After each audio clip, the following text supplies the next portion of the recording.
The power lines had been built for a different century. Once, their tall metal towers had carried bright electricity from distant stations to towns and factories.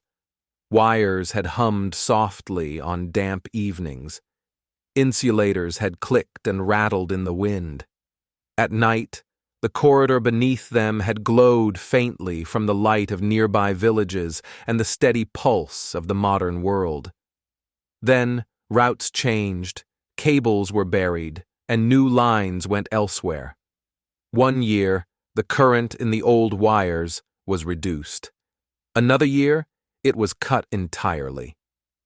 Crews came in trucks, climbed the towers, and disconnected what needed to be disconnected.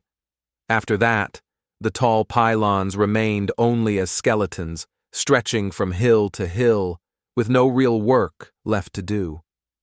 Grass and shrubs began to grow thick along the service road. In summer, the corridor under the lines filled with tall, dry stems and buzzing insects. In winter, snow drifted into the open strip between the trees, piling deeper where the wind had a clear path. The metal towers stood above it all, thin against the sky, like a row of patient, empty hands. Animals learned the shape of this open path. Deer used it as a quiet route between patches of forest. Foxes hunted along its edges, birds perched on the crossbars at dawn and dusk, watching for movement on the ground. At night, the space beneath the wires felt like a narrow, private valley. A wolf found it one autumn. He had been moving through the hills for several days, following scents and distant cries, learning the map of this new part of the world. He was no longer young, but not yet old. His coat was thick and mixed with pale and dark hairs. His eyes were a clear, steady yellow. He had known a pack once, then lost it, and now walked alone. The wolf moved carefully through unfamiliar country. He avoided the louder roads, where machines hissed and roared and left long, bitter smells. He kept to the edges of fields and the shadows under trees. On that particular evening, he pushed through a line of scrub and stepped out into the open corridor under the old power lines. He stopped and lifted his head. Above him, the sky stretched in a long strip between the dark shapes of the trees. The metal towers walked away over the hills in both directions, their tops leaning slightly as the ground rose and fell. The wires between them hung almost still in the cool air. The wolf sniffed. He smelled rabbits and mice in the grass. He smelled distant cattle from a farm beyond the next hill. He smelled the faint trace of human hands on old metal, but that scent was weak, washed by many seasons. He took a step forward along the corridor. The ground here was easier than the tangled forest. The path between the towers had once been kept clear by people. Now nature had softened it, but it still held a straighter, simpler line than any animal trail. The wolf walked. Night gathered slowly around him. The last light drained from the edges of the sky. One by one, stars appeared in the thin strip above the power lines. The trees on either side became dark walls. The towers turned into tall, black shapes with thin arms.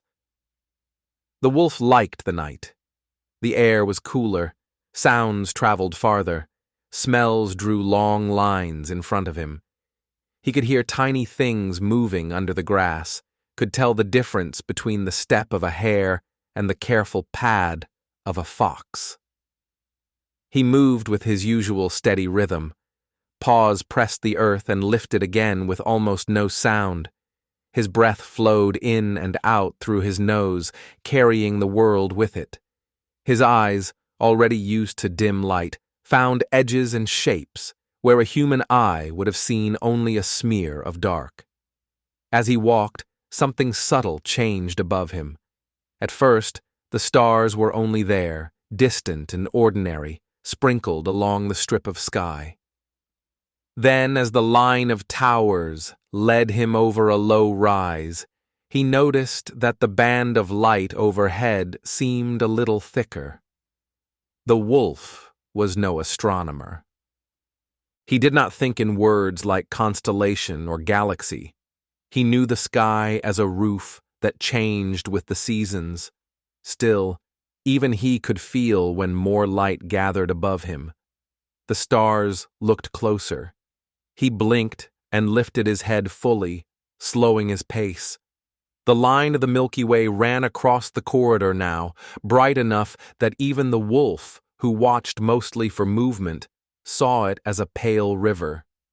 Some single stars near the horizon shone with a faint color, a hint of red or blue. He walked on. Each step took him farther along the old power line. Each tower he passed framed the sky a little differently.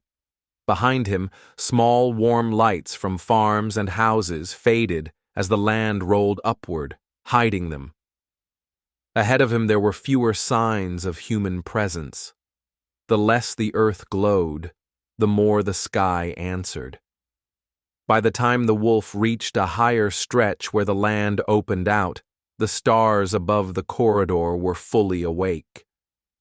They seemed to hang directly over the line of towers, as if the old metal structures had drawn them down and pinned them there. The wolf did not know that the electricity in these wires had once lit houses and streets. He only knew that the dark shapes of the pylons made a path, and that this path led through a night sky that felt unusually deep. Far away, on a narrow road that wound along the edge of the valley, a car moved through the dark.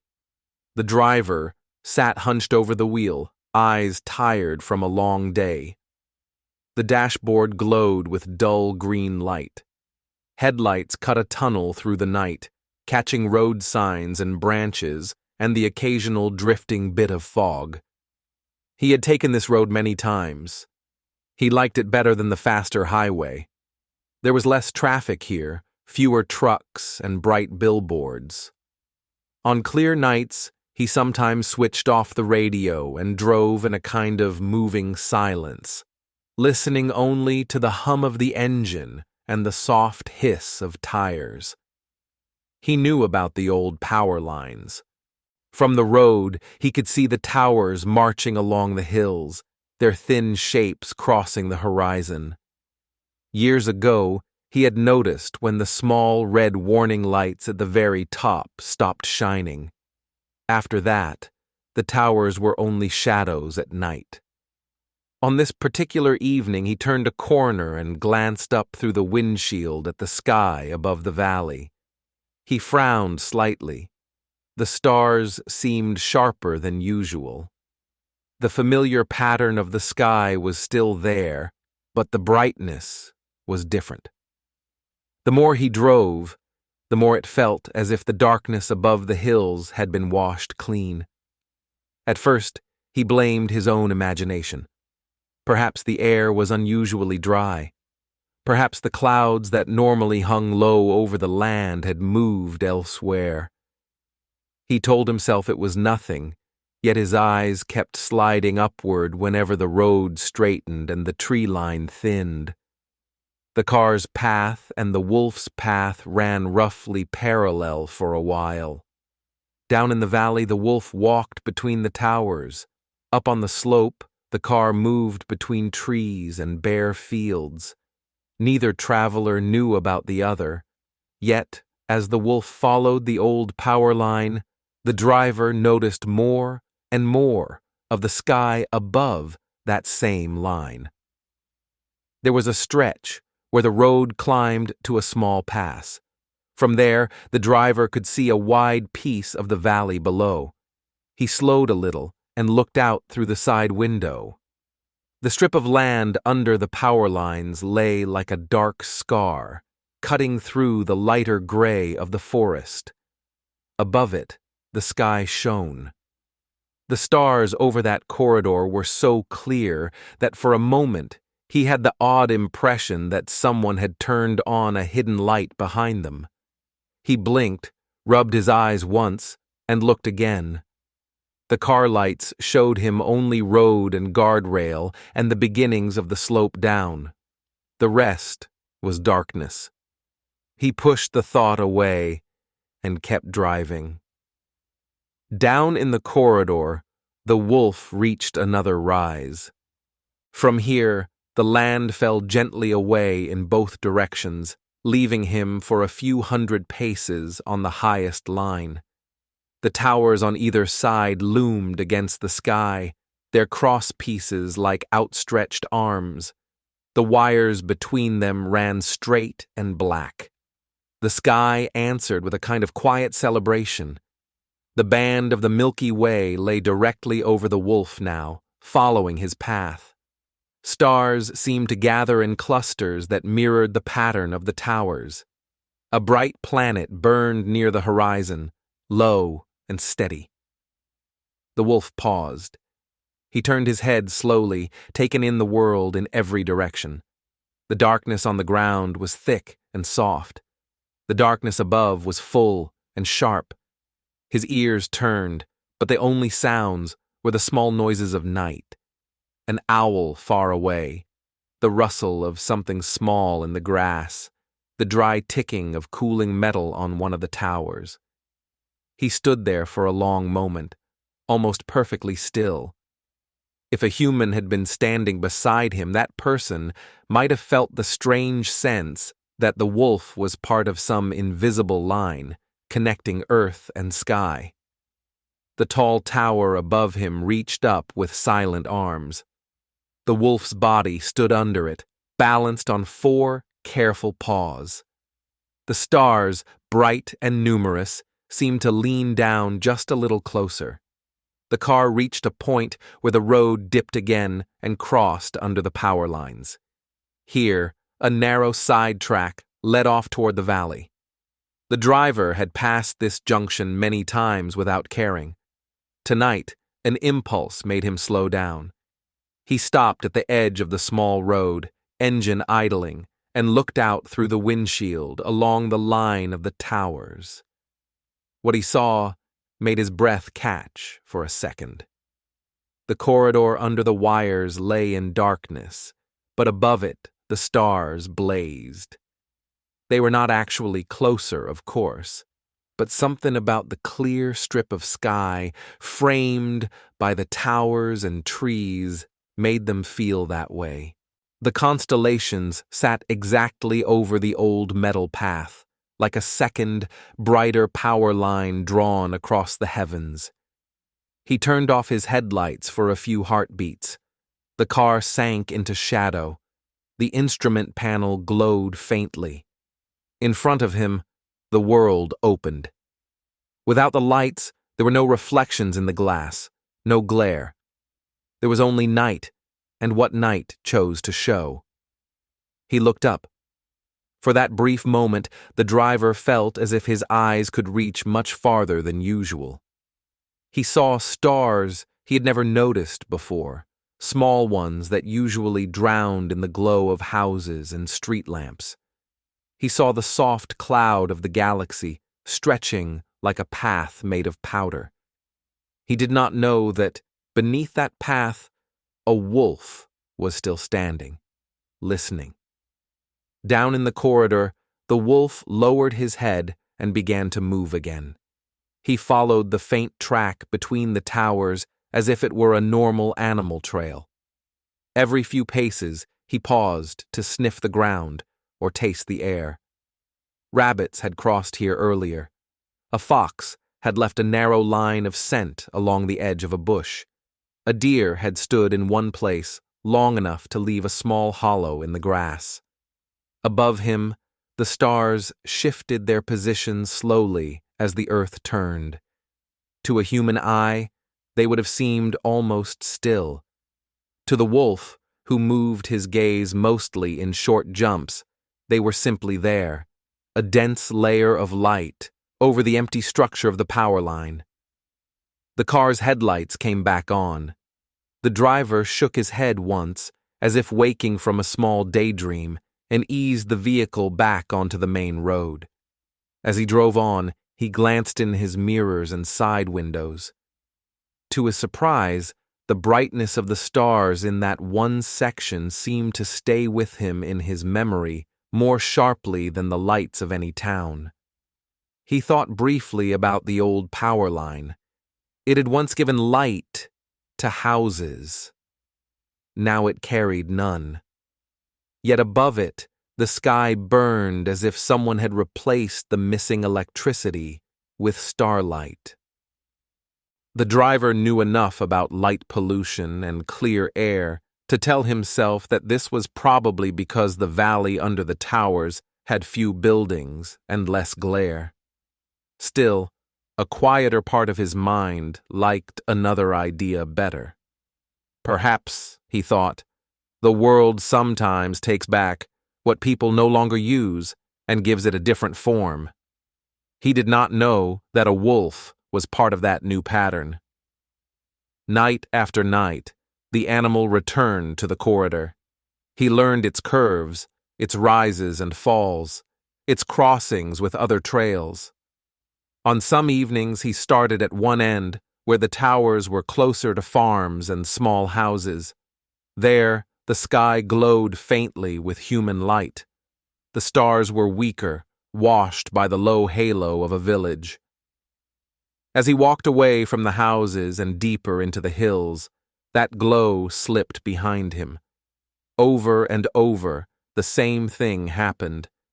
The farther along the dead power line the wolf went, the more the stars seemed to gather. They filled the strip overhead with points and clouds. They mirrored his steps with slow turnings of their own. The wolf never raised a howl toward them. He was not that kind of animal now.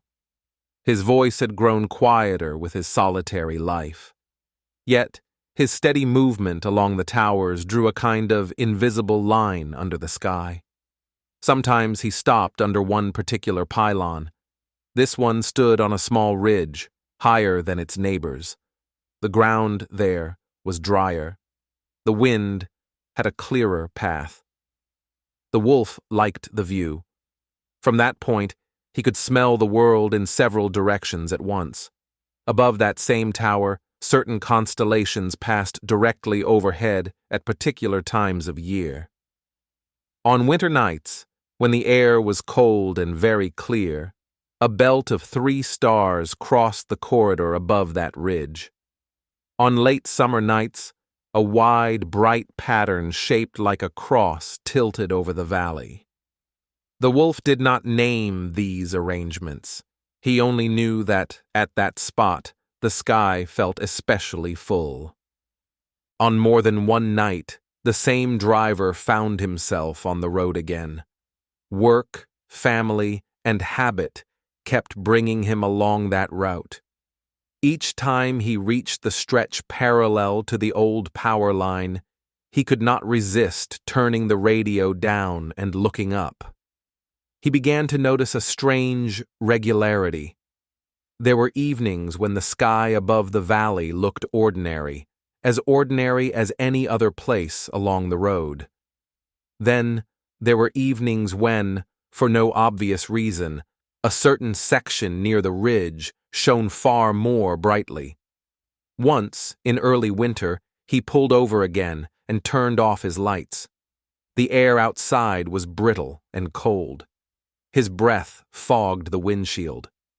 When the glass cleared, he saw the familiar strip of towers, and, above them, a sky so thick with stars that it almost made his eyes water. For a long moment, he sat and simply stared. He did not see the wolf moving along the corridor far below. He saw only a kind of slow, silent conversation between earth and sky, carried by metal and darkness. Later that night, when he told someone at home that the stars near the old power line had looked close enough to touch, the listener laughed and said that he was tired and overthinking. He accepted the answer and did not argue, But inside him, the experience remained. The wolf's life continued in its own rhythm.